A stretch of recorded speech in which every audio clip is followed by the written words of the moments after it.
Muito bem, voltando aqui para a segunda parte da nossa aula. Bom, não deu tempo agora de passar o exercício lá para o sistema, tá?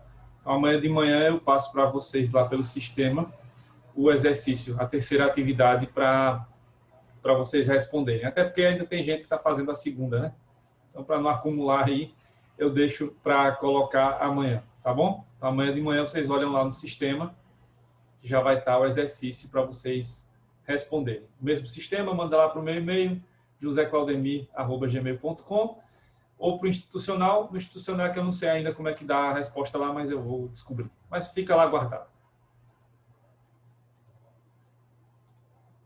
Então, vamos voltar aqui. Só faltou um slide desse aqui para a gente poder passar para o próximo, né? Para as próximas questões. Aqui, o nexo de causalidade, né? Só falta isso. A gente já viu a conduta, o dano, e aí só confirmando, né, o nexo de causalidade. Como aqui nós estamos analisando uma teoria que comporta excludentes e tudo mais, como qualquer outra teoria que se preze, né, da regra. Então aqui tem que se comprovar o nexo de causalidade entre a conduta e o dano, né, seguindo, claro, a nossa teoria do risco-proveito ou do risco do empreendimento. Né? Essa teoria que é a base aí para que a gente possa aplicar, né, a determinação que vai levar em consideração que aquela pessoa física ou jurídica, né, o fornecedor que praticou aquela conduta, que aquela conduta causou dano, que foi ela que levou ao resultado danoso, e aí sim vai gerar o dever de indenizar, aqui no caso específico, do direito do consumidor. Então, tem que se provar também, logicamente, o nexo de causalidade, já que a nossa não é responsabilidade integral, né?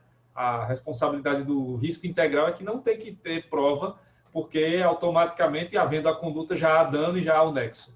Aqui não, tem que se comprovar realmente que aquele fato, né, aquela conduta, levou aquele resultado danoso, e aí comprovando-se isso, faz-se aí a devida relação de nexo para que se tenha, né, um pedido bem embasado para a indenização possível aqui por um dos danos que a gente acabou de ver, material, moral, etc. Certo? Então, só para a gente deixar claro isso. E aí faltava só esse slide. Vamos para o outro agora, que a gente vai aprofundar mais esse assunto, porque agora a gente vai começar a ver as espécies de responsabilidade. Né? Depois de vermos os aspectos gerais, é preciso agora dar uma olhada nas questões mais específicas, né? Relacionadas ao nosso tema. Então, agora a gente vai começar a ver as espécies de responsabilidade que existem no Código do Consumidor. A gente vai estudar agora com mais detalhes o CDC. E aí a gente vai observar, né, o código no que diz respeito, inicialmente, à responsabilidade do fornecedor por vício do produto e do serviço. Na primeira parte, o Lucas tinha perguntado já algo sobre vício, né? E agora a gente então vai entrar mais aprofundadamente neste assunto, tá?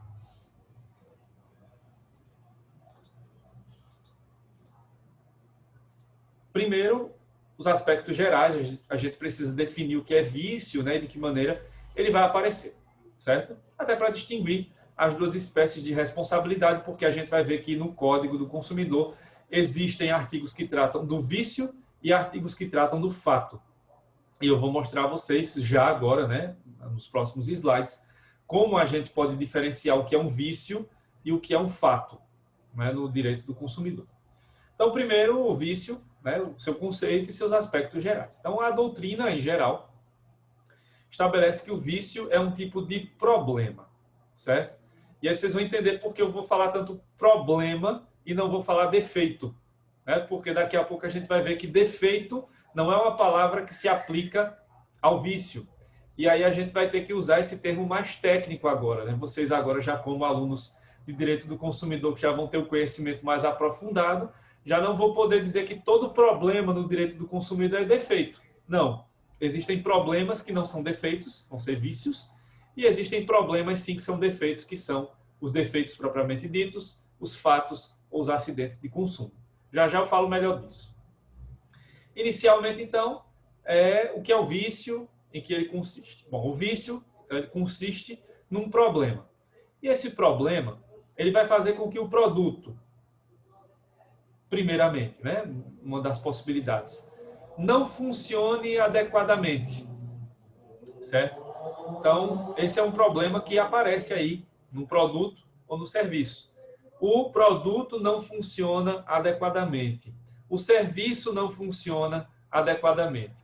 O produto, vamos, um exemplo, né? Você compra um telefone celular, um smartphone, e você espera que o smartphone, hoje a gente usa cada vez menos, né, para fazer ligações, então a gente espera que possamos usar o smartphone para acessar redes sociais, né, para poder mandar as mensagens, né, via redes sociais, para podermos tirar boas fotos, enfim, para fazermos vídeos, entre outras coisas.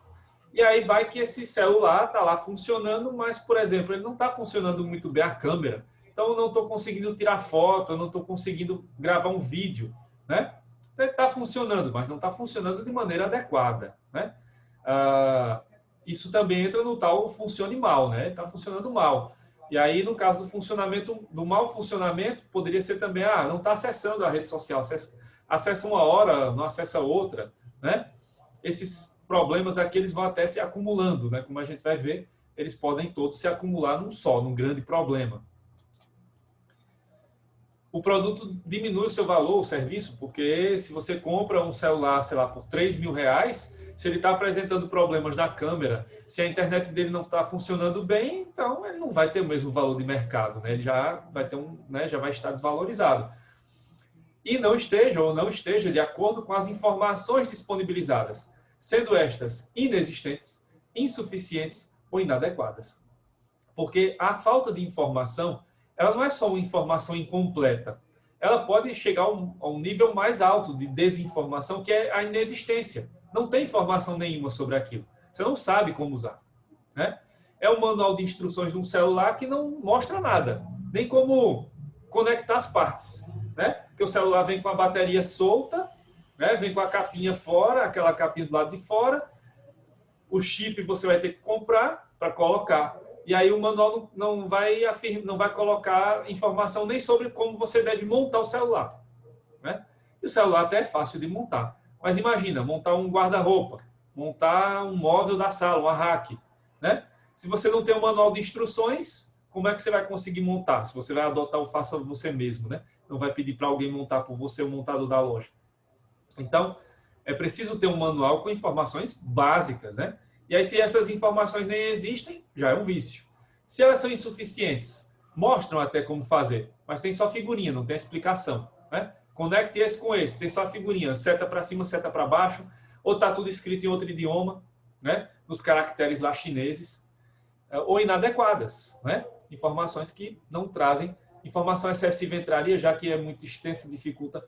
Depende, né? Se você vai para o medicamento, a informação extensa, às vezes nem chega a ser extensa, mas extremamente técnica, né?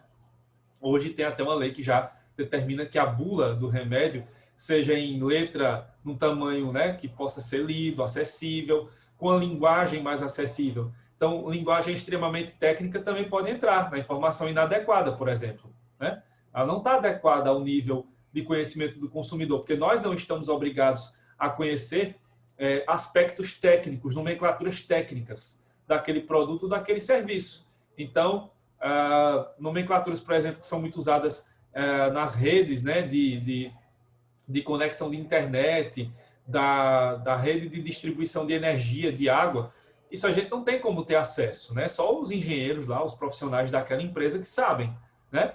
A gente não tem esse acesso. Então, informação extensa, ou no caso aqui, você, né, tá querendo dizer até de forma mais clara, as informações que vêm num linguagem extremamente técnico, até inacessível, também entram como vício, né? Algo viciado, uma informação inadequada, né?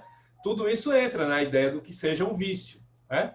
E aqui não é uma coisa excludente, não é preciso que a informação seja inadequada, mas que não diminua o valor, não. Tudo isso pode vir junto. Você pode ter o vício juntando todos esses elementos. O produto funciona mal, não funciona de maneira adequada, diminui o valor por conta disso e não tem informações precisas, né? Sobre como, por exemplo, resolver o problema. Cadê a assistência técnica? Não tem no manual de instruções. Você não sabe onde é que vai resolver aquele problema, né? E o manual diz lá, você é obrigado, durante o período de garantia, a ir a uma assistência técnica autorizada. Mas ele não te informa onde é que está essa assistência técnica. E aí? Como é que você vai fazer? Né? Entra lá no site, não tem essa informação. Aí vai ter que buscar uma cartomante, um leitor de bola de cristal para saber? Não, né? Você não vai poder chegar a esse ponto. Claro que aqui não estou desmerecendo as atividades de cartomantes e leitores de bola de cristal, mas estou falando que você não precisará chegar a todo esse trabalho de investigação para poder chegar às suas conclusões. Não, essa informação tem que ser acessível. Desculpa aí, não é acessível, então já pode gerar aqui o vício. Nicole? Opa, foi só um pequeno momento aí do áudio aberto. Bom, sabendo disso, né, do que seria o vício, como ele se configura, agora é importante a gente fazer a distinção que a doutrina faz, né, e que precisamos ter em mente, a distinção feita entre vício e defeito. O que é o vício? O que é o defeito? Eles são situações parecidas, mas são diferentes. Não são a mesma coisa, tá? Vamos ver então o que seria o vício. Aprofundando mais ainda, né? O vício está relacionado ao problema restrito aos limites do bem de consumo. Ou seja, os prejuízos são intrínsecos ao produto ou serviço objeto daquele contrato, daquela relação de consumo. Assim, o vício atinge apenas o produto ou serviço em sua essência. Então, o que é que isso quer dizer? O vício, ele está restrito ao produto ou ao serviço, ou seja, está restrito ao bem de consumo. Quando ocorre o vício, geralmente, né, em regra geral, nós, pessoas, não somos atingidas por esse problema. O problema fica restrito, fica limitado à figura essencial do bem de consumo. Ou seja, quando acontece o vício, ele atinge o produto ou serviço, mas não nos atinge como pessoas, certo? Isso vai ficar mais claro na sequência. Vejam só. Aí estão exemplos, né, gráficos mesmo, né, do que é o vício. Veja, na figura da esquerda está um bojo, né, do liquidificador, onde está lá o motorzinho dele e tal. Está quebrado, está rachado, né? Mas foi o liquidificador que quebrou. Né? O vício está restrito a ele, liquidificador. Ninguém se feriu por conta disso, certo? Então, não houve um dano à pessoa, houve o dano ao produto, certo? O dano é intrínseco, está só nele, certo? Restrito a ele. E essa outra figura é aquela que a gente nunca quer ver, né? Quando a internet cai, você está lá no Google Chrome, aí vai lá e pode até ficar jogando esse joguinho, mas é um joguinho que ninguém quer jogar, porque quer estar aí na internet mesmo, né? E aí aparece essa mensagem e aparece esse joguinho para te distrair enquanto a tua internet caiu, né? E está sendo restabelecida ou não, né? Pela empresa provedora do serviço. Então, aí nesse caso, isso atinge, né? Claro, isso pode atingir também a pessoa, né? Se é uma queda de conexão que vai levar horas, dias, claro que isso pode gerar o fato, né? Vai gerar algo maior. Mas a mera queda que cai ali e volta daqui a 2, 3 minutos é o vício, né? E aí atingiu aquele serviço especificamente, mas não chegou a atingir a pessoa, né? O usuário, o consumidor, certo? Então, o vício ele é mais restrito. Ele está restrito ao produto e ao serviço. E ele não ultrapassa essa esfera para atingir o consumidor pessoa, certo? Então, ele é mais restrito do que o defeito. Por isso que eu tenho dito lá, disse agora há pouco, o vício é um problema, né? Não vou falar a palavra defeito para não confundir. Porque o defeito aqui no direito do consumidor é outra coisa, certo? Deu para entender o que é o vício? Alguma dúvida até aqui? Beleza. Ok. Agora o fato, né? O defeito. Bom, o defeito ele vai estar associado ao chamado fato ou acidente de consumo. O Código do Consumidor usa muito a expressão fato, o tempo todo. Mas a doutrina usa também a expressão defeito e acidente, certo? Defeito é uma expressão que a gente pode usar aqui e que, quando a gente domina, né, a técnica, a gente pode usar sem medo. Só cuidado para não confundir lá com o senso comum que coloca defeito como qualquer problema. Agora vocês já sabem que o defeito aqui, tecnicamente falando, é para o fato, né, para situações mais graves, certo? E o acidente de consumo também é uma nomenclatura usada aqui, mas ela confunde ainda mais do que explica. Porque quando a gente usa no senso comum a palavra acidente, a gente quer passar a ideia de que é algo não esperado, de que é algo fruto do acaso até, né? Como a gente vê lá, acidente de trânsito. Mas no acidente de trânsito tem aquela expressão que se usa muito hoje, né? Quando se tem aqueles crimes que foram os atropelamentos, mortes, causados por vontade própria do motorista. Não foi acidente. A gente pode usar essa expressão analogicamente aqui, porque o acidente de consumo não é acidente. Não é um acidente puro e simples. É algo pensado, né? É algo que tem aqui, realmente, claro, a gente não vai levar em consideração dolo ou culpa aqui no direito do consumidor, mas ele vai poder ser um ato pensado também. Não é uma coisa que é fruto do acaso, porque se fosse fruto do acaso, seria caso fortuito ou força maior, e não é. Aqui tem sim conduta, aqui vai ter o dano causado pela conduta e vamos confirmar o nexo causal entre a conduta e o dano. Certo? Então, o fato acaba sendo a expressão mais correta aqui, né? Porque defeito e acidente levam a essas dubiedades, essas ambiguidades. Mas defeito vocês já sabem o que é, vamos ver agora com mais detalhes. E aí, cuidado com essa expressão acidente de consumo, porque o acidente aqui não é acidente, aquele acidente, fruto do acaso, né? Aconteceu, paciência, não é assim. Muitas vezes vai ter sim a vontade aqui do fornecedor de praticar aquele ato danoso, certo? Mas vamos então ao conceito do defeito, do fato ou do acidente, que a gente retoma melhor também, claro, mais à frente. Nessas situações, o defeito pressupõe a existência de vício. Sendo um defeito, um vício acrescido de um problema extra, de algo extrínseco ao produto ou serviço, e que causa um dano maior que um mero vício, atingindo também a pessoa do consumidor ou de terceiro. Então, no caso do dano, aqui que é o fato, o defeito ou acidente de consumo, esse problema vai ser muito mais grave. Por quê? Ele vai ultrapassar a esfera do produto ou serviço para atingir a figura da pessoa, certo? Então, ele é um vício também, claro, mas é um vício que tem um acréscimo. Então, além do vício, ele ultrapassa a esfera do mero produto ou do mero serviço para atingir a própria pessoa. E isso acaba gerando consequências mais graves, certo? Então, o defeito, o fato, o acidente de consumo, ele é mais grave do que o vício, porque ele passa da figura do produto ou serviço para atingir também a pessoa. Por isso que ele vai ter consequências mais graves. Então, só confirmando, nestes casos, o dano atinge não somente o produto ou serviço, mas também a própria pessoa, seja ela o próprio consumidor ou terceiro vítima deste acidente de consumo.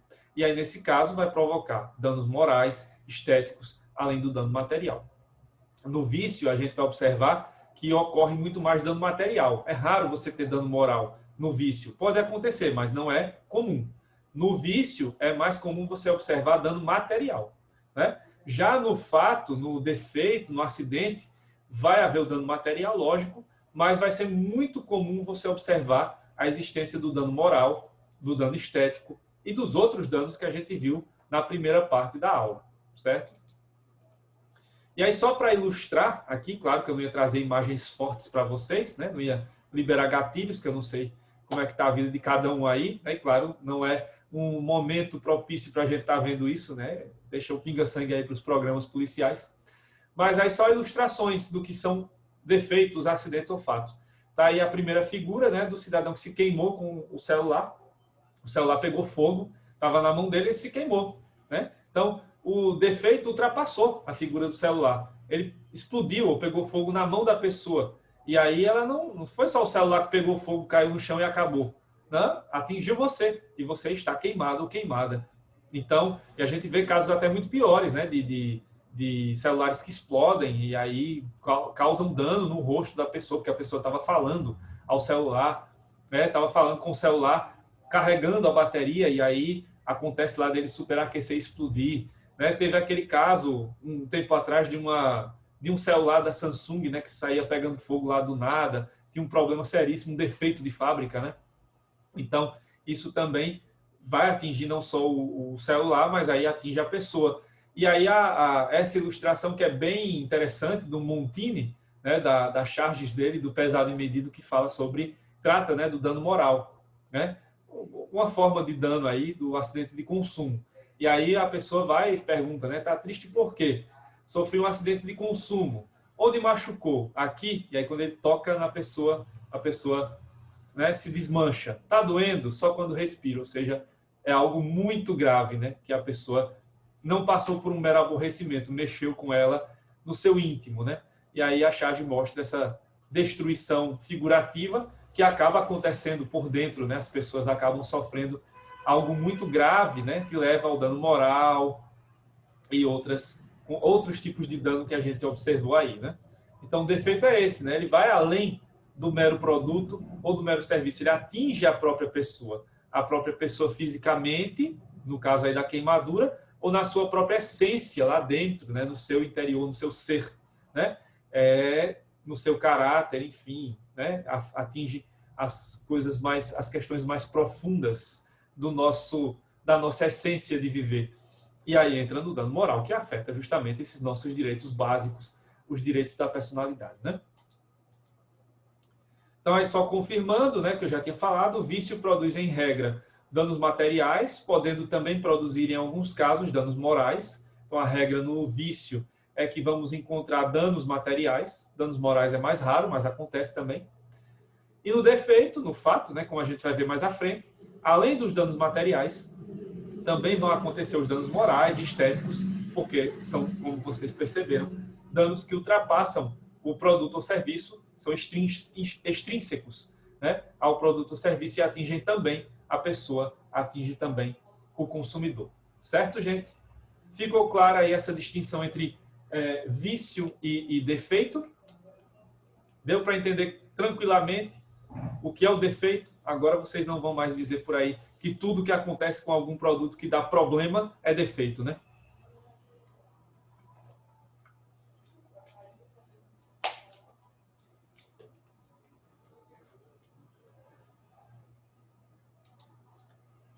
Dando sequência, então agora a gente vai começar a analisar os pontos principais aí da responsabilidade por vício do produto e do serviço. Como a gente já tem visto aqui, né, o Código do Consumidor faz essa grande distinção entre vício do produto e vício do serviço, e vai caber a gente agora aqui estabelecer que regras são essas e de que maneira a gente resolve, né, esses problemas não defeitos, porque os defeitos só virão lá no fato que a gente vai estudar depois, né, que acabar esse assunto aqui. Então, a previsão legal, onde vamos encontrar no Código do Consumidor a responsabilidade pelo vício. Em 3 artigos, os artigos 18, 19 e 20. Então, os artigos 18 a 20 são os artigos que tratam da previsão legal para a responsabilidade pelo vício, seja do produto, seja do serviço. Bom, o vício do produto ele vai estar em 2 artigos, o 18 e o 19.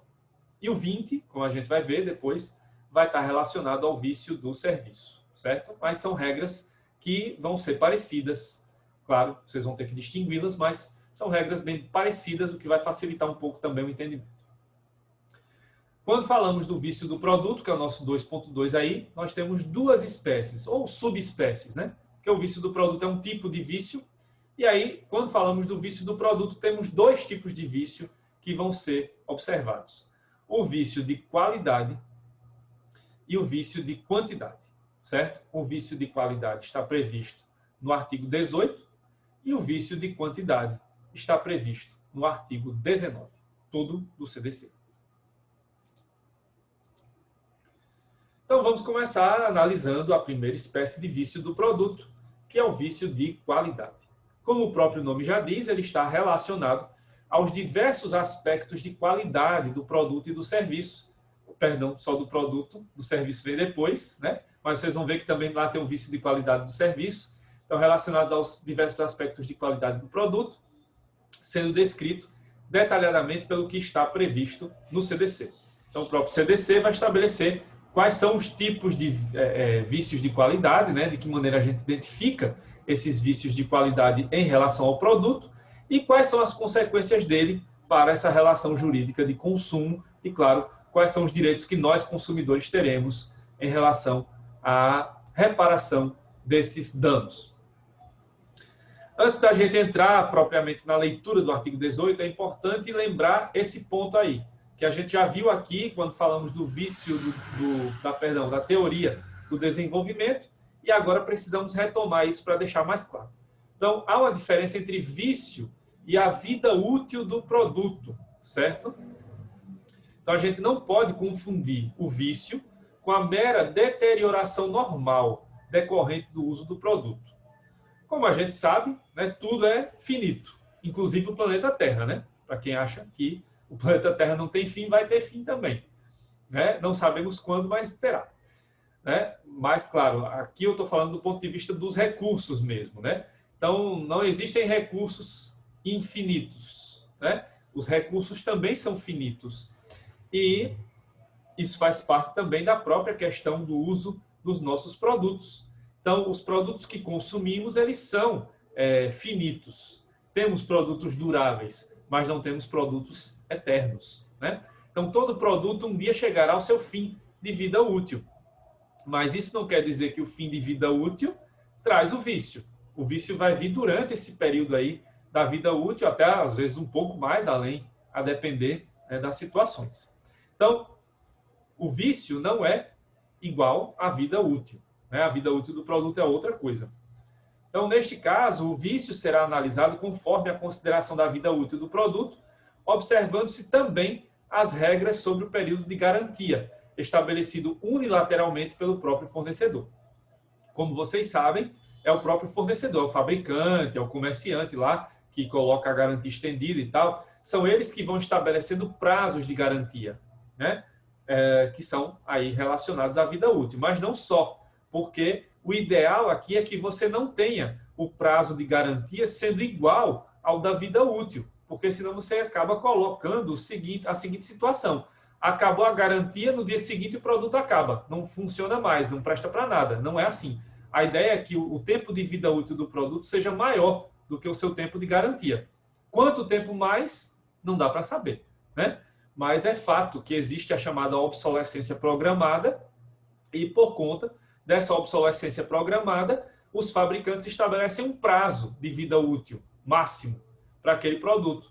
E a conversa dos nossos pais, dos nossos avós, de que a geladeira antigamente durava mais, o fogão durava mais, a televisão. É verdade, porque com o passar do tempo, os fabricantes foram diminuindo o tempo de vida útil do produto, a ponto de termos, inclusive, alguns produtos hoje que confunde-se aí a vida útil com a garantia. E acontece o que eu disse agora. A garantia acabou hoje, amanhã o produto não serve mais. Isso não deve acontecer, lógico que não deve. Mas é uma tendência que tem acontecido aí no mercado. Mas, claro, vem o Código do Consumidor para estabelecer essa questão. O vício não pode estar atrelado, não pode estar preso à vida útil do produto. O vício vai além disso. Porque o tempo de vida útil do produto pode até se estabelecer lá, ele vai durar 5 anos. Mas se ele durar 15, vai continuar durando. Então, o vício não pode estar preso a essa questão da vida útil do produto, porque senão vamos ter aí mais dificuldades para distinguir o que seria uma situação de vício. E muitas vezes, na maioria dos casos, o vício vai acontecer dentro do próprio tempo de vida útil do produto. E aí você, se fosse colocar tudo vinculado à vida útil, então, está dentro da vida útil, então pode acontecer o problema. Defeito não, problema. Está na garantia, pode acontecer o problema durante a garantia. Não pode estar atrelado só a isso. Tem que se levar em consideração esses fatores, mas eles não podem ser determinantes para se colocar lá a situação como de vício. Então, outro lembrete importante, que eu já falei aqui, não custa nada repetir, em outra aula, vale lembrar que também que o risco do desenvolvimento por si só não pode ser causa de vício de um produto. Então, lançou um novo produto no mercado, né, com novas tecnologias. O produto antigo, então, já está automaticamente viciado? Não, né? Ele vai continuar funcionando. Ele pode continuar funcionando. Então, não é a questão do risco do desenvolvimento, de lançar um novo produto, de lançar uma nova tecnologia sozinho, que vai gerar o dano, que vai gerar o vício, que pode ser indenizável, ou que pode gerar uma das consequências aí previstas no CDC. Certo? Então, a gente não usa essa questão da vida útil do produto como determinante. Ela pode servir como base e tal, mas ela não pode ser a determinante única e exclusiva para se detectar o vício. Certo? Bom, agora a gente vai adentrar, né? A gente vai realmente chegar à análise mais detalhada do artigo 18 para a gente ver como funciona o vício de qualidade. Como fica a questão de quando faltam peças para o conserto de determinado produto. A gente vai ver isso agora, nas situações possíveis aqui, né? Do artigo 18, tá? No caso de não fabricar mais, isso. A gente vai ver isso agora na sequência, como é que funciona, porque o artigo 18 ele vai estabelecer uma solução para esse problema, né? Isso em relação à qualidade, especificamente, a gente também vai ver depois na próxima aula quanto à quantidade, né? Porque pode acontecer também de ter uma quantidade X de peças que são necessárias para manutenção e só tem uma ou duas e precisaria de 5. Né? Como é que isso funciona? E aqui também quanto à qualidade, faltou a peça, como é que funciona? A gente vai ver também na sequência. Bom, então, o que é que determina o caput do artigo 18? No artigo 18, nós vamos encontrar essa situação aí configurada. Os fornecedores de produtos de consumo duráveis ou não duráveis respondem solidariamente pelos vícios de qualidade ou quantidade que os tornem impróprios ou inadequados ao consumo a que se destinam ou lhes diminuam o valor, assim como por aqueles decorrentes da disparidade com as indicações constantes do recipiente, da embalagem, rotulagem ou mensagem publicitária, respeitadas as variações decorrentes de sua natureza, podendo o consumidor exigir a substituição das partes viciadas. Então, aí no caput do artigo 18, nós temos a definição ampla do que sejam os vícios de qualidade. Primeiro, a determinação que a gente já viu aqui, responsabilidade solidária. Todos os entes da cadeia produtiva são responsáveis por esse vício, né? Aí vamos a algumas observações aqui para a gente ir mais a fundo nessa determinação do caput. Então, vale fazer algumas observações. Primeiro, a inadequação do termo quantidade. Vocês viram que lá tem eu até selecionei aqui em vermelho, qualidade ou quantidade. Foi um erro aí de edição final do código, né? Provavelmente eles queriam colocar tudo no artigo só no início. E na versão final do código ficou em 2. E aí esqueceram de tirar a palavra quantidade. Então, não é quantidade, porque a quantidade ela tem uma determinação expressa no artigo 19. Então, o vício de quantidade ele está corretamente previsto no artigo 19. Aqui no 18, desconsidero quantidade porque vale só para qualidade. Segunda observação, deve-se sempre respeitar as variações inerentes a cada produto, como limite entre a ocorrência ou não do vício. Como o próprio código estabelece no caput, está aqui, ó, respeitadas as variações decorrentes de sua natureza. Existem variações naturais, né? Existem variações próprias de cada produto. Isso tem que ser respeitado para que se determine aí o que é um vício e o que não é. Então, existe esse limite também do que é uma mera diferença pequena ali de qualidade, mas aceitável, e do que seria essa diferença mais, já uma diferença mais visível de qualidade, que levaria a esse resultado. Uma diferença mais visível não do ponto de vista de você ver, mas do ponto de vista de você analisar que existe esse vício e que ele realmente está ofendendo, está prejudicando a qualidade daquele produto. Aí vem outra questão, porque o caput coloca que o vício transforma o produto em impróprio ou inadequado. Mas o que seria um produto impróprio para o consumo? Bom, a resposta é dada por outro parágrafo. A gente vai fazer uma análise não linear do artigo 18, tá? Não vai ser na sequência. Então, para a gente entender o que é o produto impróprio, a gente precisa chegar ao último parágrafo desse artigo, que é o parágrafo 6º, que ele determina o que são produtos impróprios para o uso e para o consumo. E aí eu separei aqui, né, para a gente ficar ligado nessas situações. Primeiro caso, são impróprios produtos cujos prazos de validade estejam vencidos. E aí eu coloquei 2 casos, né? 9 de 2018, então esse aí já venceu faz 2 anos. E tem o caso do comerciante chegar lá e dar uma maquiada, né? Foi esse segundo caso aí do creme de leite. A validade real dele era maio de 2020, aí o dono do local lá foi lá, puxou a perninha e transformou em 22 de setembro, que estaria na validade, mas não está, né? Isso aí é uma fraude. E aí isso gera consequências, né? Claro, indenização e tudo mais. Então, o prazo de validade torna o produto, né? O prazo de validade já expirado, então o produto vencido está impróprio para o consumo, certo? Outro caso, produtos deteriorados, adulterados, avariados, falsificados, corrompidos, fraudados, nocivos à vida ou à saúde, perigosos, ou ainda aqueles em desacordo com as normas regulamentares de fabricação, distribuição ou apresentação. Aí eu coloquei o exemplo do pão mofado, né? Que esse é um produto impróprio para o consumo, né? Já está aí deteriorado. E do lado a TV, que está com, né? Não é problema do celular nem do computador de vocês, a tela está com problema mesmo, né? As cores não estão saindo corretamente. Então aí é um produto que está avariado, né? Ou corrompido, enfim, não sabemos aí, mas tem um problema, né? Tem um vício. Então essa televisão estaria imprópria para o consumo, né? Para o fim a que se destina.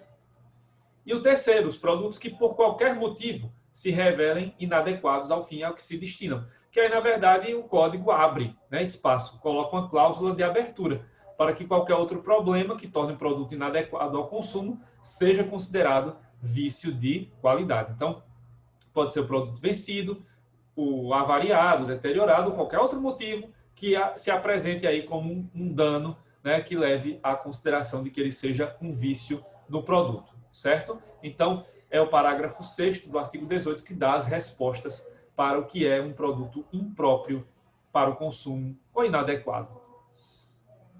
Bom, aí nós temos as soluções, as opções, né? O parágrafo 1º estabelece quais são as opções que o consumidor terá para resolver o seu problema, o vício do produto.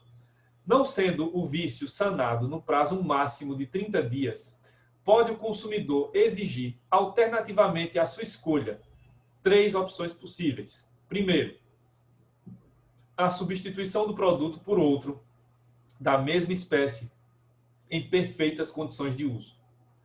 Segundo, a restituição imediata da quantia paga, monetariamente atualizada, sem prejuízo de eventuais perdas e danos. E terceiro, o abatimento proporcional do preço. Então temos 3 opções que o consumidor pode aqui escolher, tá?